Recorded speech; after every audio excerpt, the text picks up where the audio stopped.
नमस्कार, मी संदीप देसाई. बुलेटिनच्या सुरुवातीलाच एक ब्रेकिंग बातमी बघणार आहोत. मनसेनं कोस्टल रोडवर आंदोलन करायला सुरुवात केलेली आहे. कोस्टल रोडचं बांधकाम बंद पाडलेलं आहे.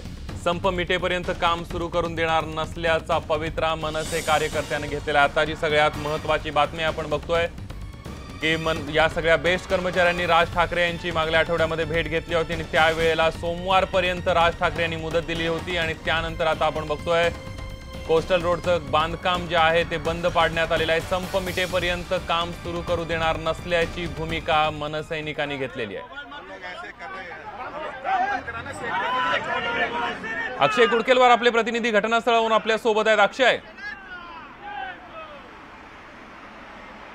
संदीप, आपण बघतोय मुंबईच्या वरळी परिसरामध्ये याच ठिकाणी कोस्टल रोडचं काम सुरू होतं आणि कोस्टल रोडचं काम सुरू असताना आज मनसेच्या पदाधिकाऱ्यांनी या ठिकाणी धडक टाकली आणि जोपर्यंत हे बेस्टचा संप मिटत नाही, या संपावर तोडगा महापालिका प्रशासन काढत नाही, तोपर्यंत हे बेस्टचं जे सगळं काम आहे हे काम सुरू होऊ देणार नाही, अशा प्रकारची भूमिका महाराष्ट्र नवनिर्माण सेनेने घेतलेली आहे. आणि या ठिकाणी सगळ्या कर्मचाऱ्यांना बाहेर काढल्याचं आपण बघतोय. महाराष्ट्र नवनिर्माण सेनेच्या सगळ्या पदाधिकारी या ठिकाणी आपल्यासोबत संतोष धुरी आहेत, माजी नगरसेवक आणि शिवसेनेचे महाराष्ट्र नवनिर्माण सेनेचे पदाधिकारी आहेत.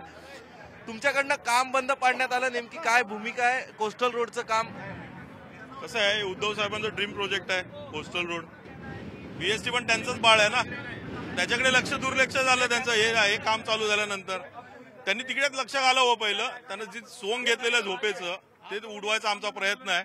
आणि दुसरं म्हणजे त्या लोकांनी ज्या पद्धतीने एक बीएसटीला पूर्ण संपवण्याचा प्रयत्न करतात त्याला आमचा विरोध आहे. म्हणून आम्हाला त्यांना जागा करायचं. त्यांनी पिक्चरच्या याच्यामध्ये बिझी. हा प्रकल्प सुद्धा जनतेच्या सुविधेसाठी प्रशासनाने काय करणार का? मग आमचे मुंबईकर मरतायत त्याचं काय? मुंबईकरांचे हाल होत आहेत, बीएसटी कामगारांचे हाल होत आहेत, त्याच्याकडे काहीच नाही का? तुम्ही रोज टॅगलाईन देता मुंबईकरांचे हाल, मुंबईकरांचे हाल. मग हे काय झोपलेत काय? यांचं लक्ष नाही का त्या ठिकाणी? यांनी बघितलं पाहिजे, त्यामध्ये लक्ष घातलं पाहिजे. 66,000 कोटीची एफडी आहे, काय चाटत ठेवायची? या आधी तुम्ही सोमवारपर्यंत मुदत दिली होती, पुढची भूमिका काय असणार आहे महाराष्ट्र नवनिर्माण सेनेची? आता तुम्ही बघताच आहे, भूमिका ही सुरुवात आहे. आता एक एक काम आहे ती आता आमची सुरू होणार कामं. आता ही आपण बघतोय या ठिकाणी याचे दार सुद्धा बंद केलं जात आहे.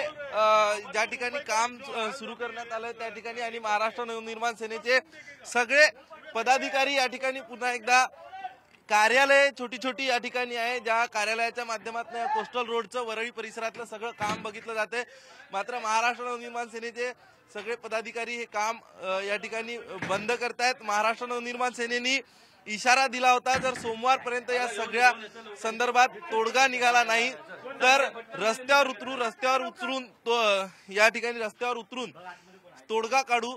काल महाराष्ट्र नवनिर्माण सेनेचे सरचिटणीस संदीप देशपांडे यांनी इशारा दिला होता की सरकारचं नाक दाबल्याशिवाय सरकारचं तोंड उघडणार नाही. आणि नेमकं याच माध्यमातून या कोस्टल रोडचं काम बंद पाडून नवनिर्माण सेना ही नाक दाबण्याचा प्रयत्न सरकारचा करते का, हा प्रश्न उपस्थित होतोय. थोड्या वेळात राज ठाकरे हे स्वतः मुख्यमंत्र्यांची भेट घेणार आहे. भेटीमागचं कारण, जरी संदीप अमित ठाकरे यांच्या लग्नाची पत्रिका देणं असलं तरीही राज ठाकरे यांच्याकडनं या सगळ्या बेस्टच्या संपाबाबत एकदा मुख्यमंत्र्यांशी चर्चा केली जाण्याची सुद्धा माहिती आहे. आणि अतिशय आक्रमक पवित्रा या ठिकाणी महाराष्ट्र नवनिर्माण सेनेनी या सगळ्या संदर्भात घेतलेला आहे आणि आक्रमक भूमिका ही महाराष्ट्र नवनिर्माण सेनेची या ठिकाणी दिसून येते. सगळीकडे ज्या ज्या ठिकाणी आपण बघतोय, साधारण 500 मीटर परिसरामध्ये हे वरळीत काम सुरू आहे कोस्टल रोडचं. आणि 500 मीटर परिसरात सुरू असलेलं हे काम जे आहे, ह्या दरम्यान महाराष्ट्र नवनिर्माण सेनेचे जे पदाधिकारी आहे, नवनिर्माण सेनेच्या पदाधिकाऱ्यांकडनं या सगळ्या जोपर्यंत बेस्टचा तोडगा निघत नाही, कारण मोठा इंटरेस्ट या सगळ्या कामामध्ये शिवसेना पक्षप्रमुख उद्धव ठाकरे यांचा होता. महानगरपालिकेचाही निधी कोस्टल रोडच्या कामासाठी वापरण्यात येणार आहे. आणि याचमुळं जोपर्यंत बेस्टच्या संपावर तोडगा काढत नाही, बेस्टच्या कर्मचाऱ्यांना सन्मानजनक वागणूक देत नाही, तोपर्यंत ह्या ठिकाणी हे काम होऊ देणार नाही, असा पवित्रा महाराष्ट्र नवनिर्माण सेनेने घेतलाय. ज्या ठिकाणी काम सुरू आहे संदीप, त्याला ताळ लावण्याचं काम सुद्धा आता महाराष्ट्र नवनिर्माण सेनेकडनं हाती घेण्यात आलंय. सगळे कर्मचारी आपण बघतोय. वरळी डेअरी परिसर जो आहे वरळीचा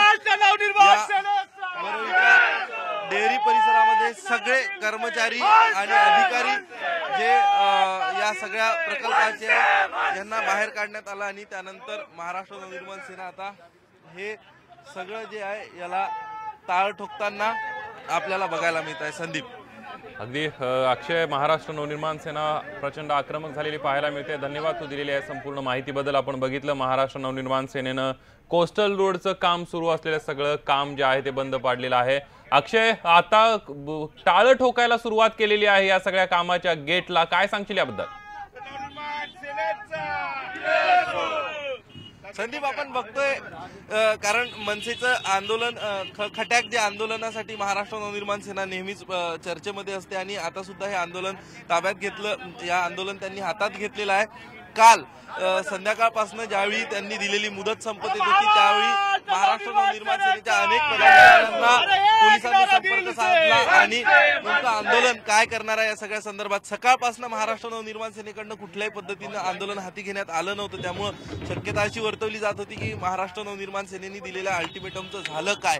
त्यानंतर महाराष्ट्र नवनिर्माण सेनेने आता या ठिकाणी आंदोलन हाती घेतलेलं आहे आणि हे काम पूर्णतः बंद पाडलेलं आहे. सरकार नेमकी आता या सगळ्यावरती काय भूमिका घेते, कारण उच्चस्तरीय बैठक या ठिकाणी आता पार पडतायत मंत्रालयादरम्यान आणि त्याच दरम्यान या सगळ्या प्रकरणावर आता काय तोडगा निघते, कारण कुठतरी गळचेपी करण्याचा सरकारचा प्रयत्न. अतिशय महत्वाकांक्षी प्रकल्प जो कोस्टल रोडचा मानला जातो तो शिवसेनेच्या दृष्टीनेही आणि मुख्यमंत्र्यांच्या दृष्टीने अतिशय महत्वाचा मानला जातो. थोड्याच वेळात राज ठाकरे आणि मुख्यमंत्री भेटणार आहे आणि याच पूर्वी महाराष्ट्र नवनिर्माण सेनेने आंदोलन घेतलंय. त्यामुळं या आंदोलनावर आणि या अगदी आपण बघितलं अक्षय, धन्यवाद तू दिलेली आहे संपूर्ण माहितीबद्दल. महाराष्ट्र नवनिर्माण सेनेनं कोस्टल रोडचं काम बंद पाडलेलं, जोपर्यंत संप मिटत नाही बेस्ट कामगारांचा, त्याच्यावर तोडगा निघत नाही तोपर्यंत हे काम सुरू करू दिलं जाणार नसल्याचा पवित्रा महाराष्ट्र नवनिर्माण सेनेनं घेतलेला आहे.